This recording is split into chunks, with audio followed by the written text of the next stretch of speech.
Salut, c'est Maxence, bienvenue dans cette nouvelle vidéo. Donc comme tu le vois aujourd'hui, je suis au Maroc, donc à Marrakech plus exactement, pour tourner le deuxième module investisseur libre. Donc je suis arrivé hier soir par l'avion, c'est pour ça que j'ai pas fait trop de vidéos, enfin j'ai pas fait de vidéo hier et du coup je me suis installé là pour la soirée. Et tout de suite on va partir à Ouarzazate où je pourrais tourner du coup comme je te disais des vidéos de formation investisseur libre. Donc pourquoi? Simplement parce que je voulais un endroit désertique pour vraiment faire à chaque fois des paysages différents lors du tournage de ce programme. Donc dans cette vidéo on va voir ensemble comment négocier efficacement dans l'immobilier, donc les questions à poser, les choses à faire. Donc pour ça je vais te donner 7 conseils pour pouvoir négocier efficacement. Et du coup là on va faire un petit tour du propriétaire. Donc c'est un petit riad qui est vraiment super sympa à la sortie de Marrakech. Et je suis tout seul, donc c'est magnifique. Donc on fait un petit tour tout de suite.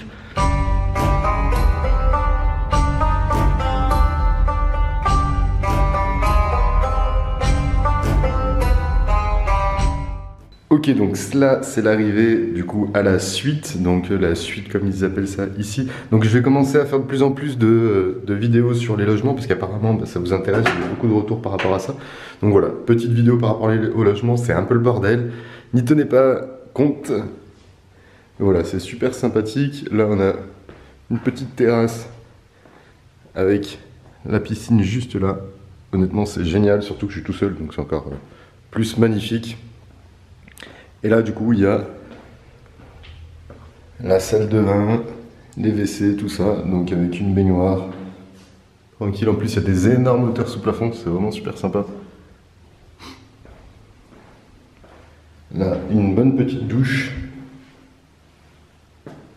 J'en ai pris une ce matin avec la fontaine, c'était juste la folie.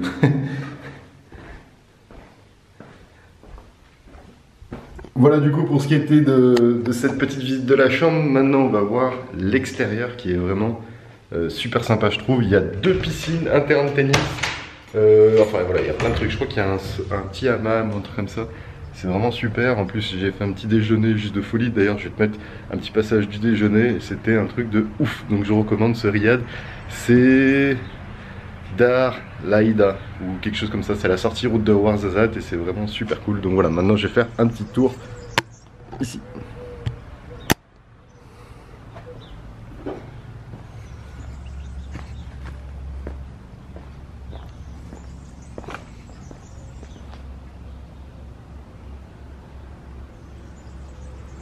Donc là-bas, comme vous voyez, la piscine chaude, c'est pour ça qu'elle est bâchée pour le moment, ils vont l'ouvrir tout à l'heure.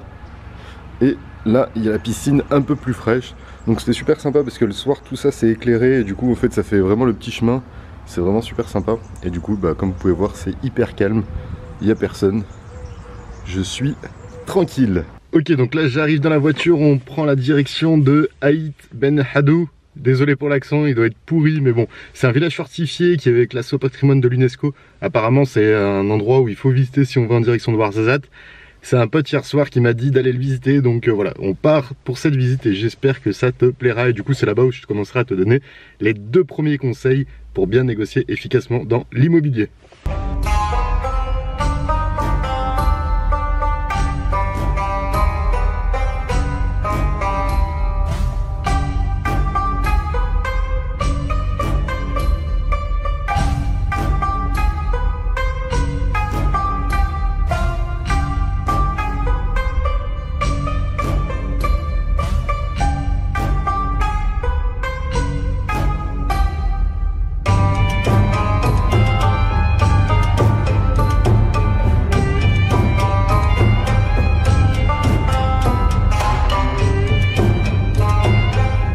Ok, donc bienvenue à Aït Ben Haddou. Donc derrière moi il y a la ville en question. Donc ça c'est la ville historique, donc c'est la plus vieille ville, celle qui est classée au patrimoine de l'UNESCO.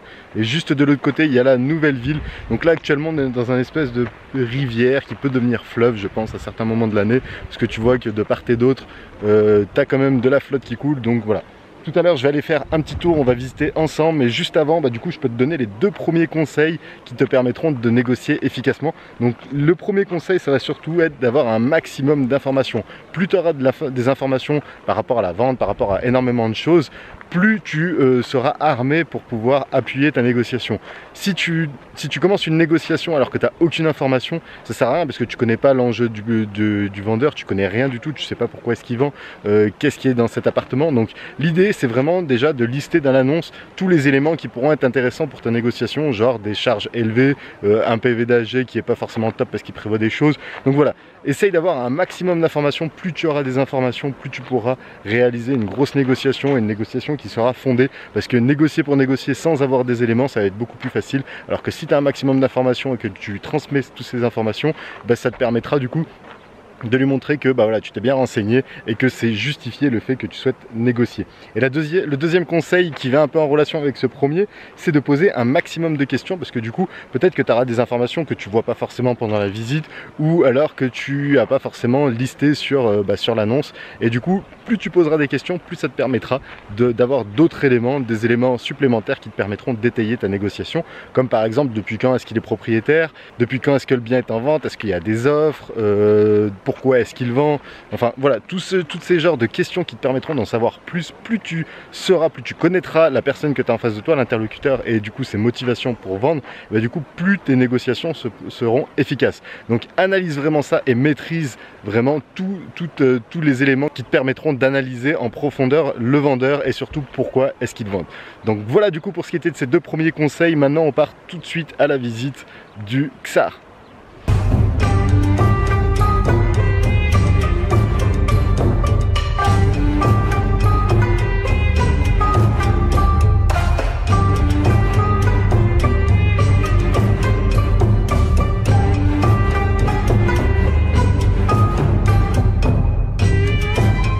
Ok, donc je viens d'arriver dans la chambre, donc c'est un truc typique, c'est un peu comme un riad que j'ai pris. Je voulais vraiment voilà, quelque chose de très typique. Donc je vais te faire un petit tour et après on arrivera à la troisième et quatrième conseil. Ok, donc tu rentres par ici, t'as accès à, comme je te dis, c'est vraiment typique, même le plafond là, il est ultra typique. T'as une petite chambre au fond là-bas. Donc ça, voilà, c'est peut-être pour un enfant ou... Voilà, là il y a des petites oranges juste ici, plutôt sympathique. Là c'est les toilettes, bon, d'exceptionnel, hein, ça restait des toilettes.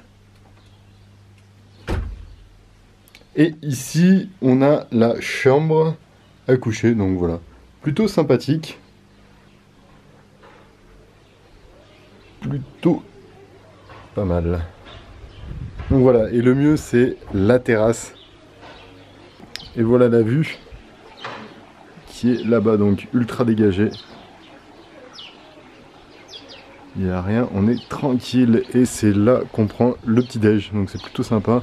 En bas c'est là où j'ai mangé tout à l'heure, donc il y a la piscine qui est là-bas, la petite cour. Voilà, c'est vraiment typique, là on est tranquille, on est loin de tout et on est plutôt au top. Troisième conseil, c'est de connaître les motivations du vendeur. Donc les deux premiers conseils, c'était surtout pour analyser un petit peu l'ensemble de l'opération, donc sur le bien lui-même, sur tout ça. Et la troisième étape, c'est vraiment de se focaliser sur le vendeur, de savoir exactement qui il est, comment il est, pourquoi il fait ça, qu'est-ce qu'il a dans l'immobilier, est-ce que c'est un novice, est-ce que c'est pas un novice, quelle est sa situation actuelle, pourquoi est-ce qu'il vend. Plus tu connaîtras d'informations sur du coup le vendeur, plus ça te permettra d'analyser un petit peu la situation dans son global. Donc si tu as déjà un maximum d'informations sur le bien en lui-même et ensuite que tu as énormément d'informations sur le vendeur, ça te permettra d'analyser comment est-ce que tu peux commencer tout ça. Donc par exemple, je sais pas, il y a plusieurs façons d'analyser le vendeur. Donc par exemple sa psychologie. Est-ce que c'est quelqu'un de très fier avec un ego surdimensionné, ou à l'inverse quelqu'un qui est plutôt cool et plutôt ouvert d'esprit et du coup plus facilement ouvert à la négociation. À l'inverse, si c'est quelqu'un qui a un ego surdimensionné, il faudra savoir amener la chose si tu souhaites commencer à négocier. Est-ce que c'est par exemple il doit le vendre le bien parce qu'il est obligé de vendre le bien, donc par exemple si c'est une succession, si c'est un divorce, si c'est parce qu'il a besoin d'argent ou autre. Donc voilà, vraiment analyser aussi toute cette situation sur le pourquoi est-ce qu'il veut vendre et sur qu'est-ce que ça va engendrer si toi tu réalises une négociation. Pareil, si c'est un appartement qu'il a acheté depuis très longtemps et qu'il le vend simplement pour récupérer un peu de sous, tu peux te dire que là tout ce que tu vas lui proposer ça sera du bénéfice, et parce que si là depuis je sais pas 10, 15, 20 ans il aura sûrement vraiment rembourser une très grosse partie de son crédit, et du coup ce sera beaucoup plus facile. Et si tu sens déjà qu'il est hyper aisé, donc ça se voit qu'il a l'air d'avoir les moyens, tu pourras négocier un petit peu, parce que du coup il n'aura pas forcément besoin de cet argent. À l'inverse, j'ai déjà eu des cas où c'est des personnes, ils avaient acheté leur appartement depuis genre 1 an, ou même pas, peut-être il y en a certains même 6 mois, et ils étaient en divorce. Donc le problème, c'est qu'ils ont acheté souvent des appartements neufs, ou sinon ils ont fait beaucoup de travaux, et moins d'1 an après, ils doivent le revendre, et du coup là c'est là où la négociation sera beaucoup plus compliquée, parce que déjà on est dans une situation délicate, et en plus il reste une grosse somme à rembourser. Donc voilà, comprendre un peu la motivation du vendeur, vraiment pourquoi est-ce que lui veut vendre maintenant, c'est vraiment ça qui est important, et ça te permet vraiment d'avoir une analyse globale surtout sur le bien en lui-même, sur le vendeur en lui-même, et du coup voilà, c'est ce qui te permettra d'être beaucoup plus efficace pour les négociations. 4e conseil, ça va être de proposer un prix justifié. Donc ça c'est très important aussi, parce que si ton prix est en dehors de la réalité, ça a très peu de chances de passer. Moi, quand je propose des prix qui sont en bas, j'essaie toujours de les justifier au maximum. Après, si vraiment j'essaye de gagner encore un petit peu, il faut être crédible. Et le fait de dire, le fait que je te dise un prix justifié, c'est plus déjà que tu le sentes bien lorsque tu le proposes, et pas que tu dises je te propose moins 50%, t'es un peu fébrile et tout. Être sûr lorsque tu as proposé ce prix. Et le mieux, c'est aussi de justifier ça. Donc moi, ce que je dis souvent, c'est d'utiliser beaucoup d'éléments. Donc une analyse de ton marché par exemple, donc d'appuyer avec l'analyse de ton marché en cours. C'est ce qui te permettra d'avoir des éléments concrets qui te permettront de justifier de ce prix. Donc l'idée, c'est de se dire, ok, si tu as déjà analysé beaucoup de choses, donc sur le bien en lui-même, que tu as analysé, il y avait des grosses charges, des travaux à faire, peut-être dans les PV d'AG, il y a des choses à prévoir, la façade, pourquoi pas. Si tu sens que la personne est assez pressée, n'hésite pas à dire, en vue de tous les éléments, donc j'ai vu qu'il y avait ça, j'ai vu qu'il y avait ça, j'ai vu qu'il y avait ça, je te propose tant. Et si la personne est motivée et que tu l'as bien analysé en avant, ça te permettra d'être beaucoup plus efficace. Donc c'est pour ça que je te dis, il faut vraiment analyser tout ça avant, parce qu'il y en a beaucoup qui entament des négociations alors que c'est tout à fait perdu, parce que du coup il y en a qui sont pas du tout ouverts à la négociation. Donc c'est pour ça que c'est intéressant de faire tout ce travail en amont pour vraiment analyser les personnes. Donc voilà du coup pour ce qui était de ces 2 conseils supplémentaires. Je vais repartir faire un tour. Je pense que je vais faire un petit repérage là dans le coin pour voir si je peux faire voler le drone aussi. Et ce soir je te donnerai les dernières étapes pour négocier efficacement. Ok, donc finalement je suis pas allé à à l'Oasis de Flint, simplement parce que du coup apparemment c'était trop tard et ça servait à rien d'aller aussi tard. Du coup j'irai demain, il n'y a pas de problème. Donc maintenant je vais te donner la 5e, 6e et 7e, le 5e, 6e et 7e conseil pour bien négocier dans l'immobilier. Donc le 5e conseil, c'est qu'il n'y a pas que le prix que tu peux négocier. Il y a énormément de choses que tu peux négocier en plus que le prix, comme par exemple des délais supplémentaires, des services, des travaux, pourquoi pas. Donc moi j'avais pour l'appart du Vieux-Lyon négocié énormément de choses. Donc j'avais négocié un délai un peu plus long, j'avais négocié des travaux qui soient réalisés, j'avais négocié un accord de l'AG, j'avais négocié l'agence au final m'avait offert 1 an d'assurance habitation. Donc voilà, simplement pour te dire qu'au final tu n'as pas que le prix que tu peux négocier, il y a encore beaucoup d'autres choses, et c'est ça qui est intéressant. C'est une fois que tu as bien optimisé la négociation du prix, ce que tu peux faire, c'est tout simplement négocier encore autre chose, donc des services ou autres. Et voilà, c'est ça qui est vraiment ultra puissant, et c'est ce qui te permettra d'optimiser encore tout ça.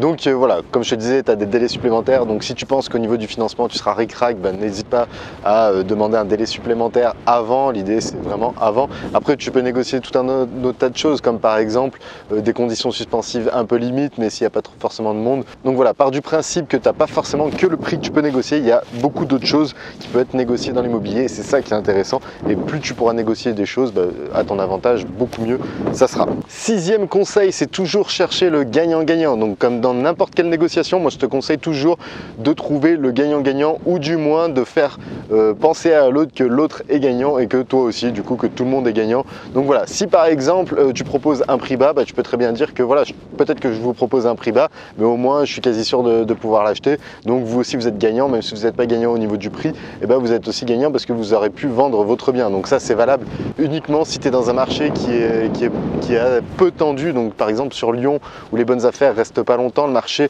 est assez tendu et du coup bah voilà, ce sera pas forcément possible. Mais si tu es dans un marché qui est peu tendu, où il n'y a pas forcément énormément de concurrence, ça peut être une chose qui peut être intéressant aussi. Donc voilà, l'objectif c'est toujours partir du principe qu'il faut trouver un gagnant-gagnant, ou du moins que tout le monde pense qu'il est gagnant, et comme ça ce sera beaucoup plus facile à négocier comme ça. Et septième et dernier conseil, c'est s'entraîner petit. Donc quand je parle de s'entraîner petit, c'est commencer avec des petites choses. Je me souviens, ma toute première négociation que j'avais réalisée, c'était pour des chaussures. Donc en fait, j'étais allé avec ma chérie dans un magasin de chaussures. Elle voulait une paire de chaussures, bien précise. Du coup, on la trouve, sauf qu'il y avait un petit défaut dessus. Donc je demande à la vendeuse, bah voilà, est-ce que vous n'avez pas une autre paire? Parce que du coup, celui-ci, il y a un petit défaut dessus. Et elle me dit non, il n'y a plus de paire dans cette taille et tout, donc je suis désolé, c'est celle-ci ou rien. Et du coup, moi, ce que je lui ai dit, bah écoutez, regardez, il y a un petit défaut, en plus c'était sous la semelle en dessous, donc c'était vraiment, ça se voyait pas du tout. Je lui ai dit maintenant, qu'est-ce que vous pouvez nous faire comme geste commercial? Parce que du coup, voilà, ça c'est un défaut et on va pas acheter une paire le même prix alors qu'elle a un défaut. Et du coup, bah direct, elle m'a dit, bah ok, pas de problème, je te fais moins 30 ou moins 40%, je sais plus combien j'ai eu. Et du coup, c'est ça qui était ultra puissant, parce que ça m'a ultra motivé lorsque j'ai réussi ma négo, même si c'était peut-être, je sais pas, 15 balles, 20 balles, 30 balles, mais au moins j'ai réussi, je me suis entraîné et j'ai réussi à avoir une négociation. Du coup, je te conseille de vraiment commencer petit, comme ça, plus tu commenceras petit, plus bah, du coup, progressivement, tu pourras augmenter et ça te permettra de faire beaucoup plus gros et d'être à l'aise une fois que tu voudras négocier efficacement. Et tiens, dernier petit conseil qui me passe par l'esprit, toujours être détaché de la négociation. Ça, c'est, et en plus, je crois même que c'est le meilleur conseil que je te conseille, c'est vraiment d'être détaché le plus possible. Qu'est-ce que j'entends par détaché? Ça veut dire que, en gros, lorsque tu vas faire une négociation, il faut que la personne en face de toi se dise « Ah mince, si j'accepte pas sa proposition, elle va partir. » Simplement parce que voilà, tu es tellement détaché que tu peux très bien dire « Ah ben moi, il n'y a pas de problème, c'est votre bien à ce prix-là, ou au pire, je me suis déjà positionné sur un autre, le vôtre est peut-être un petit peu mieux, mais bon, je vais pas payer X milliers d'euros de plus que celui que j'ai trouvé en face. Celui que j'ai trouvé là-bas, il est beaucoup plus rentable. » Donc voilà, le fait d'être détaché de la négociation, ça peut être ultra puissant parce que du coup, ça te montrera que voilà, tu ne tiens pas forcément à ça. Alors qu'à l'inverse, lorsque un propriétaire sait qu'il a un bien d'exception par exemple et que c'est un coup de cœur assuré et surtout que la personne en face de lui, ça se voit qu'elle a le coup de cœur, jamais il acceptera une négociation parce qu'il voit qu'il y a un gros coup de cœur qui est présent. Donc voilà, être détaché, je pense que c'était le 8e conseil, le conseil bonus, et c'est un conseil qui est selon moi ultra puissant. Donc voilà du coup pour ce qui était de ces 8 conseils du coup. Ce soir là je vais rentrer, je vais faire un dernier petit tour. Tiens d'ailleurs je voulais te montrer, je sais pas si on va bien voir, au fond là-bas il y a les montagnes, je crois que c'est l'Atlas en plus. Mais ça souffle pas mal, donc voilà, ce soir je vais rentrer au Riyad, là où je suis installé. Demain matin je retournerai à Aïd Ben Haddou, si je le prononce bien, et après j'irai à Fint, donc j'essaierai de faire voler le drone aussi à Fint. Dans Aïd Ben Haddou, ça on peut pas faire voler le drone parce que la police refuse, c'est interdit, mais par contre à l'oasis de Fint peut-être que je pourrais, donc voilà, j'espère que je pourrai, ça pourrait être vraiment cool. Et sur ce je te dis à très vite, ciao ciao.